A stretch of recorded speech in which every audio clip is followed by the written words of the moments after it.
peut célébrer Dieu dans le chat? Est-ce qu'on peut bénir le nom du Seigneur? Est-ce qu'on peut, on peut lui dire bienvenue dans le ministère Péniel? Je crois que c'est sa première fois d'être avec nous aujourd'hui. Est-ce que nous pouvons l'accueillir comme un papa, comme un père, comme un pasteur, comme un grand homme de Dieu qui vient nous présenter Christ aujourd'hui? Pasteur Yannick, vous avez la parole. Que Dieu vous bénisse. Amen. Alléluia, est-ce que Amen. vous m'entendez? Amen, amen. Gloire au Seigneur. En tout cas, bonjour à tous et comme je l'ai compris, il s'agit à l'occasion des 4 ans du ministère Péniel. En tout cas, félicitations à vous tous. Bon anniversaire à vous tous, en tout cas. Ça fait chaud au cœur de vous voir aussi nombreux, attachés l'un à l'autre. Et tout ça par les compassions du Christ, l'amour que vous avez pour le Seigneur, par le Saint-Esprit en tout cas. Ça fait chaud au cœur de vous voir et je rends grâce à Dieu.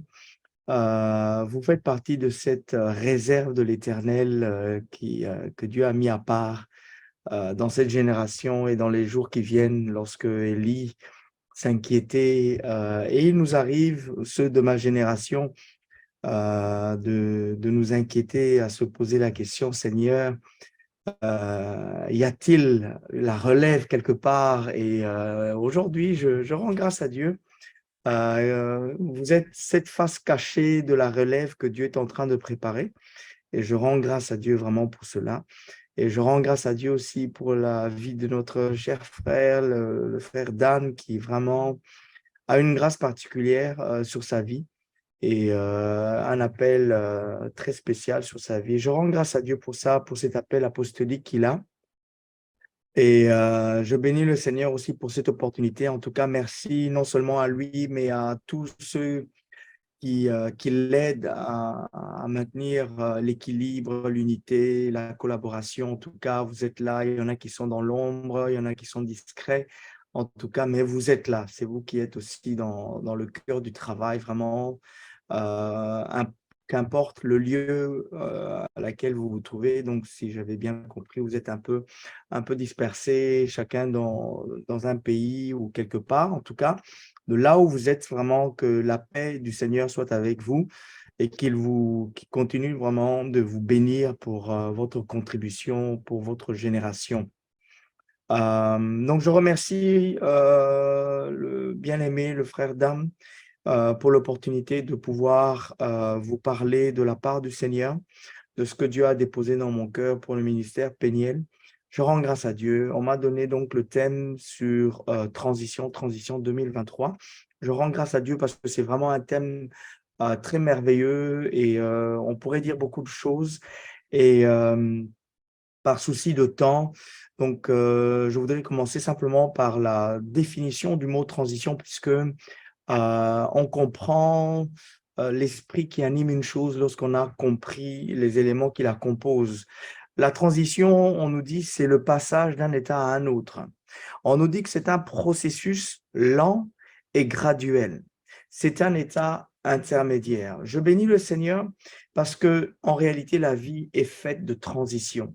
Chaque minute est une transition. Entre le début de ce culte et la fin de ce culte, tout ce qui se passe entre deux sont des transitions.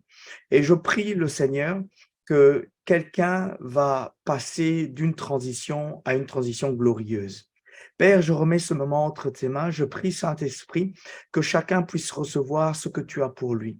Saint-Esprit, toi qui connais les cœurs et le besoin, ô Dieu de gloire, que tu puisses déposer une sémence qui va porter des fruits et impacter et transformer la destinée de quelqu'un. Par le nom puissant de Jésus-Christ, nous disons Amen. Alors, le texte que je voudrais partager avec vous se trouve dans le livre de 1 Roi au chapitre 17 et c'est ce qui va nous parler, nous aider en tout cas à saisir la pensée du Seigneur pour quelqu'un en tout cas ce soir sur la transition. 1 Roi chapitre 17, verset 2 et nous allons lire donc du verset 2 jusqu'au verset 7. Je vais lire, permettez-moi donc de faire une lecture compressée. 1 Roi chapitre 17, verset 2 au verset 7.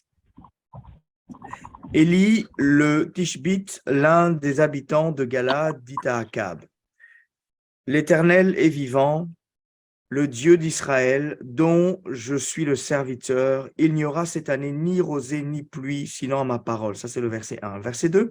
Et la parole de l'Éternel fut adressée à Élie en ces mots. Pars d'ici, dirige-toi vers l'Orient et cache-toi près du torrent de Kérit, qui est en face du Jourdain. Tu boiras de l'eau du torrent et j'ai ordonné aux corbeaux de te nourrir là. Et au verset 5, on nous dit, il partit et fit selon la parole de l'Éternel, et il alla s'établir, non pas simplement se cacher, mais il alla s'établir près du torrent de Kérit, qui est en face du Jourdain. Les corbeaux lui apportaient du pain et de la viande le matin, et du pain et de la viande le soir. Et il buvait l'eau du torrent. Mais au bout d'un certain temps, le torrent fut à sec, car il n'était point tombé de pluie dans le pays. Bien-aimés dans le Seigneur, nous avons ici Élie qui a fait une grande prouesse devant Jézabel, devant Akab, et à cause de ça, Dieu lui dit, va te cacher. Lorsque nous prenons la définition du mot Kérit, puisque le torrent se trouvait à Kérit, lorsqu'on regarde la définition de Kérit, on nous dit que ça veut dire comment dire, une tranchée ou une gorge. Ça veut dire que c'était comme un chemin en forme de gorge et qui était un lieu où on pouvait se cacher. C'est pour ça que Dieu dit à Élie, va te cacher au torrent de Kérit.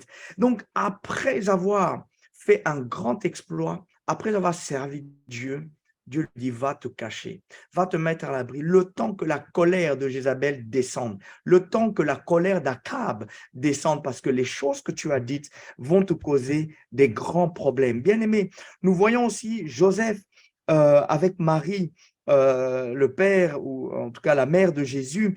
Dieu dira à Joseph, va te cacher en Égypte le temps que ceux qui en veulent à l'enfant puissent disparaître. Et on a Joseph qui va prendre, qui avait été divinement averti par le Seigneur, il va prendre l'enfant, va prendre sa femme et ils vont aller se cacher en Égypte. J'aimerais dire à quelqu'un aujourd'hui qu'une grande destinée dérange toujours les plans du diable. Je répète, une grande destinée dérangera toujours les plans du diable. On voit aussi Joseph avec le fils de Jacob qui arrivait à la maison de Potiphar et là, comme en train d'être caché, sa destinée est cachée dans la maison de Potiphar. À cause de l'appel de Dieu et de notre destinée, nous sommes parfois amenés à nous retrouver dans un torrent, dans un lieu caché, une forme de gorge, comme je pourrais dire un certain Kérit, un certain torrent de Kérit. Il y a peut-être quelqu'un ici ce soir qui écoute ce message et qui est dans un torrent de Kérit. Je ne sais pas qu'est-ce qui t'a amené dans le ministère Péniel. Je ne sais pas qu'est-ce qui t'a amené à marcher avec le Seigneur. Mais je sais une chose, c'est que lorsqu'on marche avec Dieu, il arrive des moments qu'à cause de nos choix et des décisions qu'on a prises dans la vie, avec et pour le Seigneur, va faire que nous arrivons à un moment donné dans un torrent de Kérit. Ça veut dire qu'on arrive dans un lieu caché, loin de tout ce qu'on pourrait espérer d'être merveilleux et glorieux. On se retrouve dans un pays où on ne s'attendait pas. On se retrouve dans une situation sociale, économique, politique, administrative très compliquée qui nous échappe, mais c'est un lieu où Dieu nous cache. On a Joseph qui avait été appelé à devenir un grand prince. Voilà qu'il est serviteur dans la maison de Potiphar. Il est dans le torrent de Kérit. Il est dans un lieu caché. Il n'est pas encore dans sa destinée, mais il est dans un lieu caché. Nous avons Jésus qui est appelé à devenir un grand roi et le voilà en train de se cacher en Égypte. Il y a toujours un torrent de Kérit dans la vie de quelqu'un. Il y a toujours dans le processus du ministère de quelqu'un un torrent de Kérit où Dieu t'amène et te met en réserve quelque part le temps que. Et bien aimé dans le Seigneur, j'aimerais t'encourager. Ne perds pas courage. Peu importe l'endroit où tu te trouves, peu importe ce qui se passe autour de toi. Vous savez, dans le torrent de Kérit, c'est comme un genre de grotte, c'est un genre de tranchée où il n'y a personne qui vit là-dedans. Donc, il n'y a que de l'eau qui circule. Donc, ça veut dire que quand tu parles, il y a écho. Donc, ça peut être que tu vis dans ta vie actuelle, tu es dans un processus où tu fais quelque chose, mais en fait, tu es seul. C'est comme si tu es isolé quelque part. Tu as l'impression de frapper dans l'air. Tu veux avancer, mais c'est comme si tu te sens seul. Mais en même temps, tu sais que Dieu est avec toi. Bien-aimé, laisse-moi te dire, tu es dans le torrent de Kérit. Tu as l'impression que tu es avec Dieu, mais tu n'avances pas. Tu as l'impression que Dieu est avec toi, mais tu ne vois rien. Tu es dans le torrent de Kérit. C'est un lieu mystique. C'est un lieu où Dieu te cache. C'est un lieu où Dieu te garde le temps que ceux qui en veulent à ta destinée, ça veut dire le temps que les plans de l'ennemi qui pourraient te détruire puissent passer et Dieu va te faire ressortir. Alléluia. Il y a une deuxième chose que je pourrais dire encore sur le torrent de Kérit et qui est vraiment particulier. Dieu dit à Élie, il dit là, au torrent de Kérit, tu vas boire l'eau qui va couler par là. Mais il dit encore, j'ai ordonné aux corbeaux de te nourrir. Ils vont t'amener du pain et de la viande le matin et le soir. Bien-aimés dans le Seigneur, lorsque vous faites une petite recherche dans le livre de Deutéronome, on vous dit dans Deutéronome 14, verset 14, on vous dit que le corbeau est une espèce d'oiseau impur. Lorsque vous allez lire dans Ésaïe chapitre 34, verset 11, on vous dit que le corbeau est un animal qui apporte la désolation. C'est-à-dire, c'est un animal de malheur. Ce n'est pas un animal qui apporte la bénédiction. Lorsque même vous prenez dans l'histoire de Noé, le corbeau, quand on l'envoie, il part, il disparaît. C'est comment dire, la colombe qui revient. Mais bien aimé dans le Seigneur, on sait que le corbeau, quand il va aller prendre la viande que le corbeau là est parti prendre, il n'a pas été acheté ça à l'abattoir ni au magasin. La viande que le corbeau est parti prendre, c'est la viande qui est restée sur les carcasses mortes. Ce sont la viande des animaux et des oiseaux morts. Le corbeau va ramasser peut-être les yeux d'un animal mort. Il va prendre quelque chose qui n'est pas pur, qui est quelque chose d'impur. J'aimerais dire à quelqu'un que dans le torrent de Kérit, c'est une phase de la vie où on se retrouve, même en tant qu'enfant de Dieu, dans une situation où on va mentir, on va faire ceci, on va faire cela, où finalement on a la tête qui est mélangée. Bien aimé, il arrive dans la vie d'un enfant de Dieu où tu es mis à l'épreuve, ta tête est mélangée, où tu dois faire des choix et prendre des décisions. Tu dois faire ceci, tu dois faire cela. Mais dans ton esprit, tu es persécuté parce que tu sais que ça, c'est pas bon. Ça, c'est pas bon. Bien aimé, tu es au torrent de Kérit. On a ça aussi dans les Écritures avec Abraham. Abraham va en Égypte et il présente sa femme comme étant sa sœur.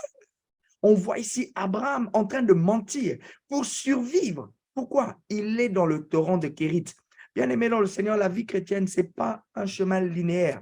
Je ne dis pas ici qu'il faut aller vivre dans le péché, mais je dis ici à quelqu'un, il peut t'arriver que dans ta marche chrétienne, que tu as pris des mauvaises décisions, mais que cela ne soit pas un blocage de revenir à Dieu ou de marcher avec le Seigneur. Tu peux avoir fait des choses pour lesquelles même ta conscience te reproche. Bien-aimé, tu es dans le torrent de Kérit.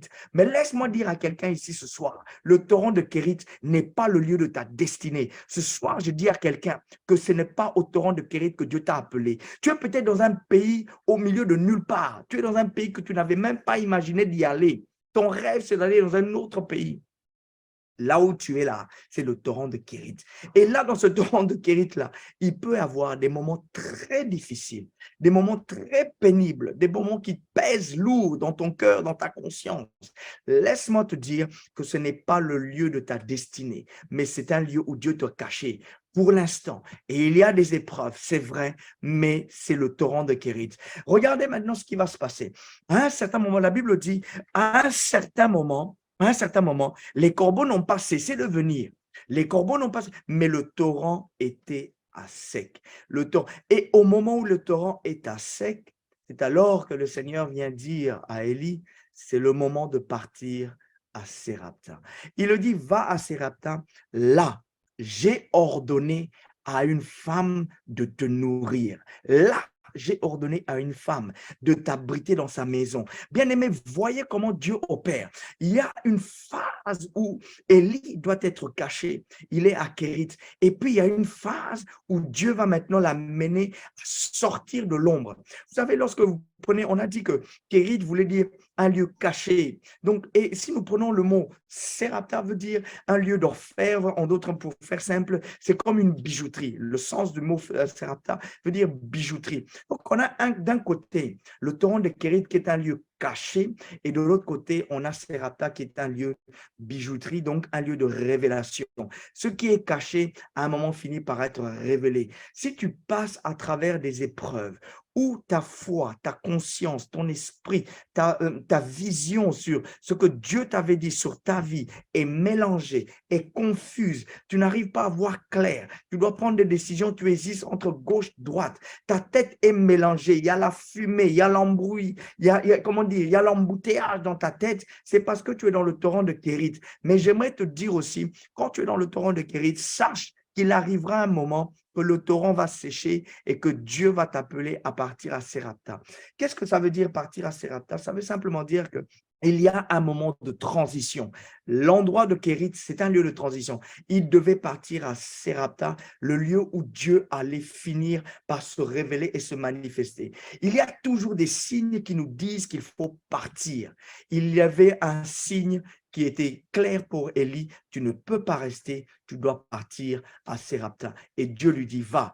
Bien-aimé dans le Seigneur, tu dois pouvoir discerner les circonstances, les événements, les choses qui se passent autour de toi. Il y a deux fois des signaux qui sont là, qui nous disent, c'est le moment de faire ceci, c'est le moment d'aller là, c'est le moment de t'intégrer. Élie devait aller à Serapta, mais il ne devait pas aller vivre dans la rue. Il devait aller à Serapta et aller intégrer la maison de cette femme. Et c'est dans la maison de cette femme que l'Éternel allait prendre soin de cette personne. J'aimerais dire à quelqu'un ici, lorsque Dieu va te bénir, lorsque Dieu va t'élever, lorsque Dieu veut te former, lorsque Dieu veut te transformer, lorsque Dieu veut faire quelque chose dans ta vie, il va toujours te faire entrer dans une maison.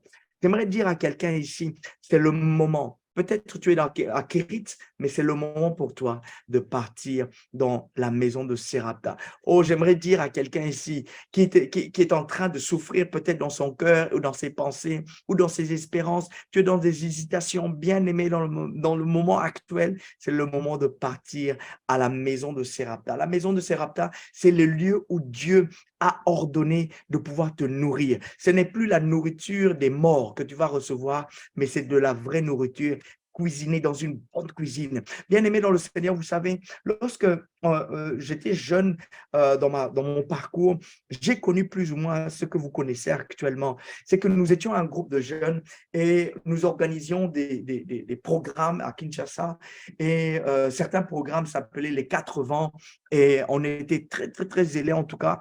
Dans notre génération également, et nous organisions des campagnes, des conférences, c'est vraiment, on louait une grande salle, on louait du matériel, on organisait des événements et on invitait beaucoup de jeunes, on avait des grands impacts dans les écoles secondaires, et là, à un moment donné, il est arrivé un jour où nous étions en prière et le Seigneur me révélait qu'il allait nous disperser et que là où il allait nous disperser, il allait commencer à nous utiliser là où il nous a mis et à un moment donné, il va nous ramener et qu'ensemble, nous allons pouvoir travailler pour impacter notre génération. Et aujourd'hui, effectivement, ce qui s'est passé, c'est que nous sommes quasiment tous. Il y en a qui sont en France, au Canada, aux États-Unis, à Kinshasa, en Belgique, en Angleterre. Il n'y a pas un seul qui est encore attaché l'un avec l'autre. Et pourtant, nous sommes toujours ensemble. Aujourd'hui, mes amis, ce sont ceux-là. Lorsqu'on se voit, soit on fait un programme en ligne, on discute, on échange, et deux fois, on organise des programmes et on s'invite mutuellement. Mais bien aimé dans le Seigneur, Dieu nous a gardés unis, mais Dieu nous a positionnés. J'aimerais dire à quelqu'un ici, vous êtes la sémence de Dieu. Vous êtes les renards entre les mains de Dieu. Vous êtes péniel, vous êtes une réserve que Dieu a pris. Mais à un moment donné, Dieu va vous mettre à certains endroits. Dieu va vous mettre dans certains pays. Là où Dieu vous amène, entrez dedans, investissez-vous, laissez Dieu non seulement vous nourrir, mais que vous deveniez aussi une contribution au réveil de Dieu là où Dieu vous amène. Alléluia. J'aimerais dire à quelqu'un, il y a un temps où Dieu te cache à Kérit, mais il y a un temps où Dieu t'amène à Serapta. Je ne dis pas que vous devez vous désolidariser. Ce que je suis en train de vous dire ici, c'est que là où Dieu t'amène, devient active. Là où le temps que Dieu t'a mis quelque part, c'est là que tu dois commencer maintenant à vibrer la puissance de Dieu. C'est là que tu dois commencer à t'intégrer parce que c'est là que Dieu va te nourrir, c'est là que Dieu va t'élever, c'est là que Dieu va te positionner pour que tu sois une bénédiction pour les autres encore. Donc, n'ayez pas une vision limitée.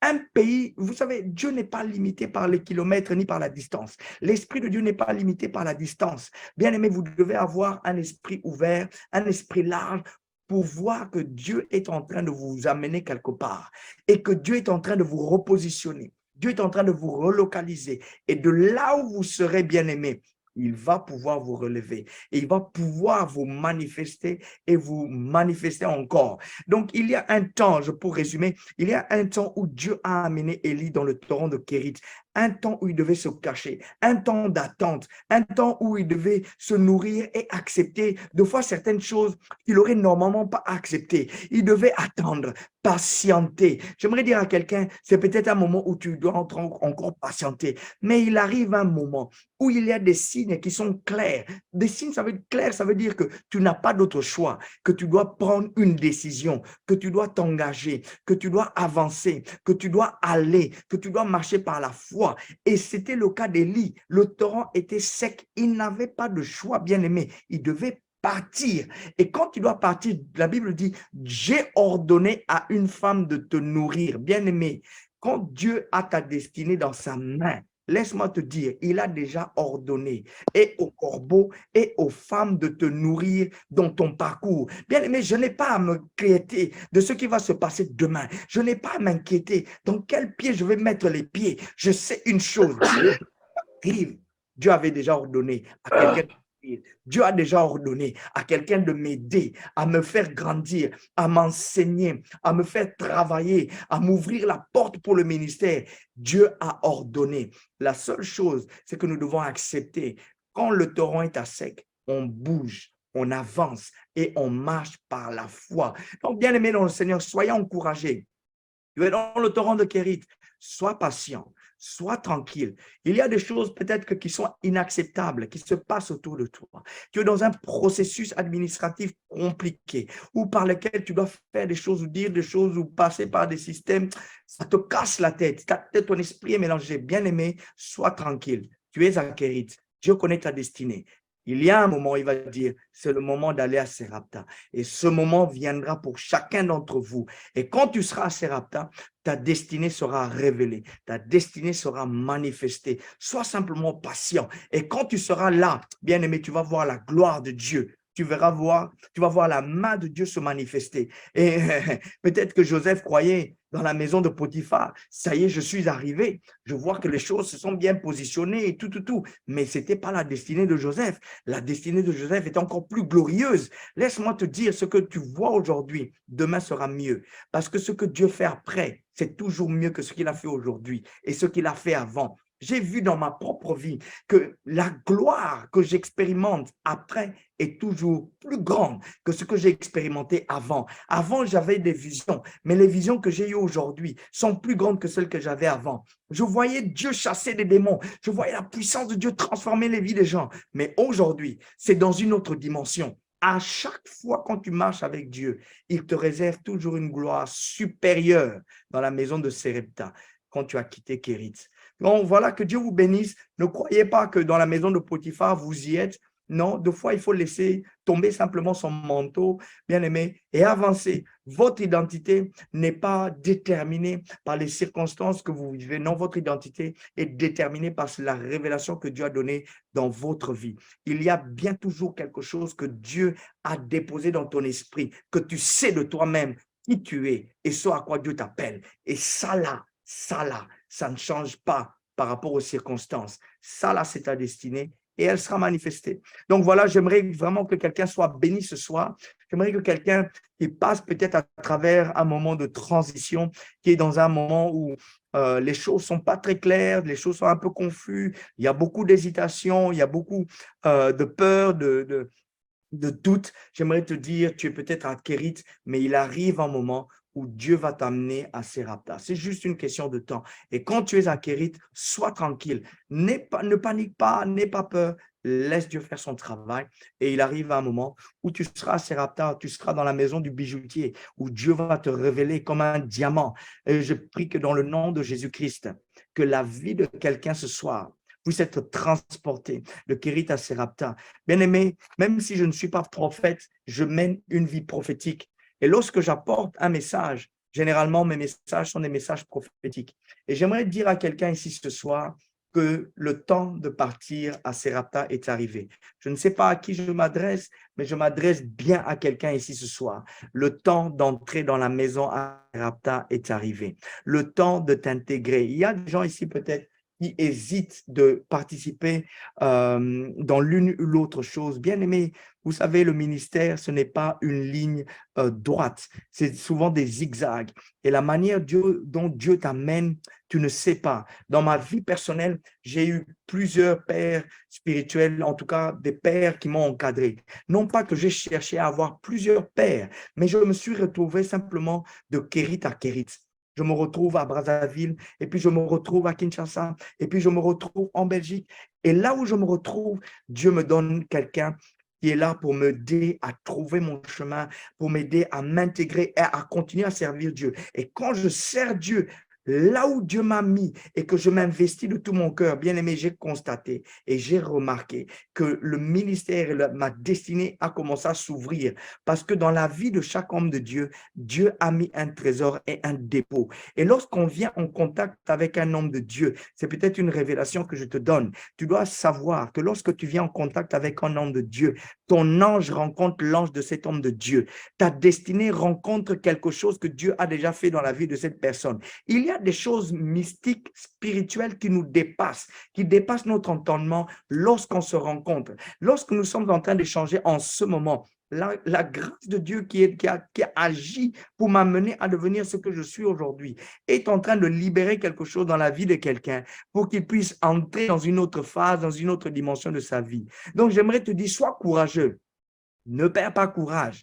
Là où tu es, là où Dieu t'amène, travaille. Gardez cette unité que vous avez. Partagez entre vous ce témoignage. Mais là où Dieu t'amène, si tu es là, Dieu t'amène aux États-Unis, intègre une communauté. Sers le Seigneur dans cette communauté. Ne sois pas un électron libre. Le royaume de Dieu ne fonctionne pas comme ça. Tu entres dans une communauté. Tu sers le Seigneur. Et à un moment donné, tu vas voir ta destinée qui commence à monter.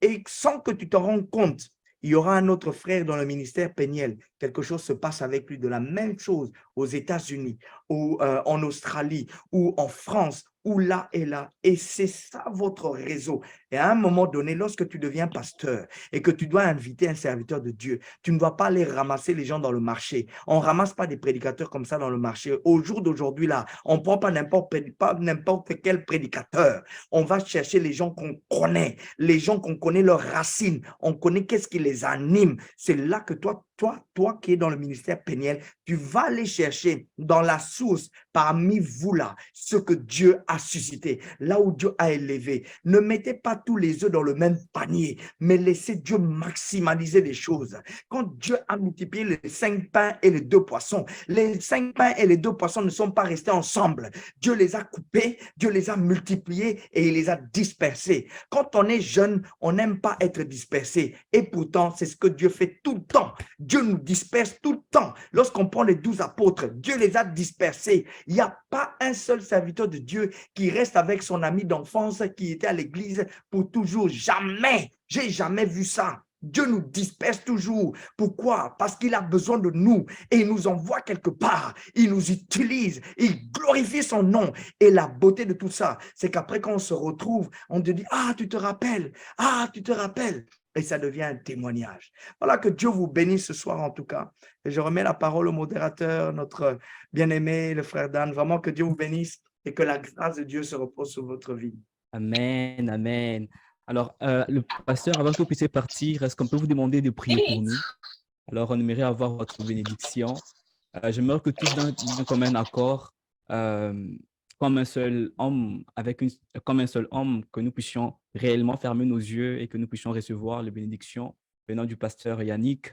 Je crois que ce message qui est venu est réellement pour nous. Pasteur, vous avez la parole. Très bien, nous allons prier. Seigneur Dieu, je te rends grâce. Je bénis ton nom, Papa, pour la vie de ces bien-aimés qui ont un amour propre pour toi. Ô Dieu de gloire, je prie que tu vas te glorifier.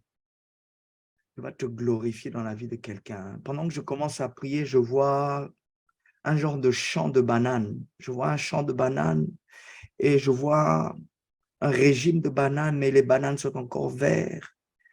Il y en a quelques-uns qui sont jaunes, mais je vois des bananes vertes. Ça veut dire que ces bananes-là ne sont pas encore prêtes à être cueillies et mangées.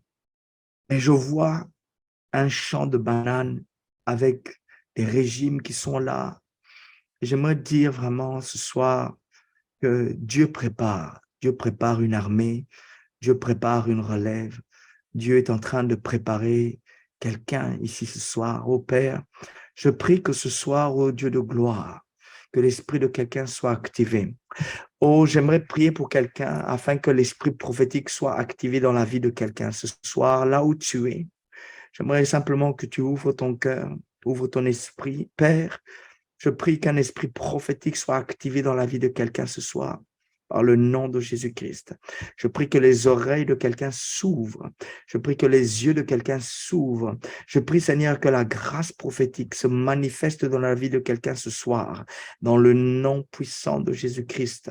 Dans le nom puissant de Jésus-Christ, Père, que la grâce prophétique se révèle et se manifeste ce soir dans la vie de quelqu'un, là où la personne se trouve. Oh, tu reçois la grâce de Dieu. Tu reçois la grâce de Dieu, une activation prophétique dans ta vie et que ta vie devienne prophétique. Oh, je vois des étoiles et je prie que le Seigneur va t'ouvrir les yeux et que tu sois capable de voir ce qui est céleste dans le nom puissant de Jésus-Christ. Père éternel, je prie que mes bien-aimés puissent s'attacher à ta sainte doctrine. Je prie que mes bien-aimés puissent s'attacher à toi, ô Seigneur Dieu de gloire, malgré les combats dans lesquels ils se trouvent, malgré, Seigneur, les difficultés dans lesquelles se trouve quelqu'un ce soir, malgré, Seigneur, la douleur, la souffrance et les tourments que quelqu'un peut vivre ce soir, le doute et les hésitations que la personne peut vivre ce soir. Ô Père éternel, malgré, Seigneur, les choix et les décisions difficiles que quelqu'un ou quelqu'une a fait et a prises ces derniers jours, j'aimerais, Père éternel, que tu puisses restaurer quelqu'un ce soir. Je prie, Père éternel, que la foi de quelqu'un soit affermie.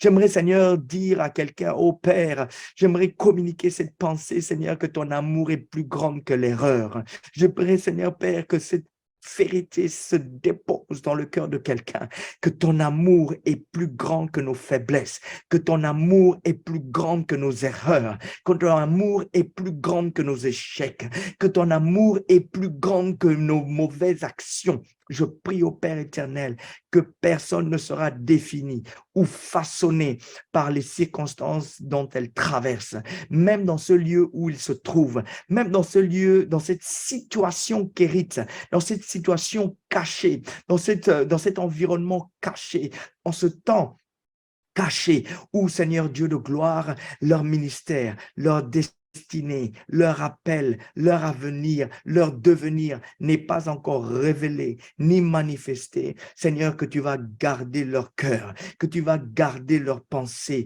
que leur cœur ne soit pas troublé, que leur pensée ne soit pas troublée, mais que Père éternel, que tu vas les garder unis comme des frères et des sœurs, des combattants, Seigneur. Je prie au Père de gloire que tu vas donner tes ordres, que tu vas libérer, Seigneur, tes anges, que tu vas libérer ta gloire, que tu vas libérer tes décrets afin que la vie de quelqu'un puisse commencer à marcher vers la gloire, pour que la destinée de quelqu'un soit activée et entre, Seigneur, dans une nouvelle phase, dans le nom puissant de Jésus-Christ. Père Dieu Tout-Puissant, je prie que tu puisses susciter, Seigneur, des serviteurs loyaux, que tu puisses susciter des hommes de Dieu et des femmes de Dieu loyaux, et que, Père, ils seront unis par le lien d'amour et de l'amour pour la vérité qu'ils ont en toi, ô Père. Je prie que là où tous se trouvent, que tu puisses les utiliser, que tu puisses te glorifier, ô Père Dieu de gloire, que tu puisses réveiller l'esprit de quelqu'un. Je prie que tu puisses animer de flamme l'esprit de quelqu'un, qu'il ne soit pas passif là où il se trouve et se contenter simplement des activités en ligne, mais que, Seigneur, qu'il devienne actif dans la réalité et dans le monde réel, et que tu te glorifies dans leur vie. Père, que tu vas les prendre, que tu vas les insérer comme dans la maison de la femme de Sérapta, et que, Seigneur, Seigneur, que leur destinée commence à être manifestée, que cette grâce prophétique soit manifestée, que la grâce ministérielle, apostolique, évangélique, Père, d'enseignants, soit manifestée dans le nom puissant de Jésus, que les dons spirituels que tu as déposés dans leur vie puissent commencer à se manifester, ô Dieu de gloire, toi qui ordonnes, toi qui es maître de temps et de circonstances. Merci Seigneur de faire correspondre, de mettre une harmonie, de mettre Seigneur les choses en résonance afin qu'ils puissent entrer dans leur gloire, dans leur destinée et qu'ils puissent te servir. Garde-les, Seigneur, de tous les vents mauvais. Garde-les, Seigneur, de toutes les tempêtes spirituelles.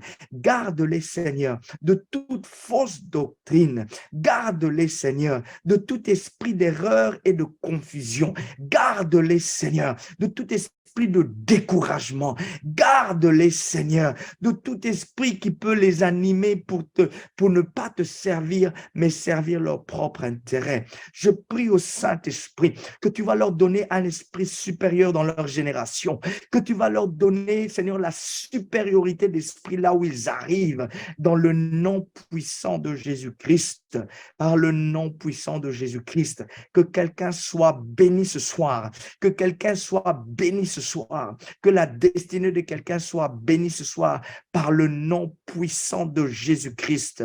J'ai ainsi prié. Amen. Amen, amen, amen. Amen, amen. En tout cas, amen. Waouh, quelle gloire.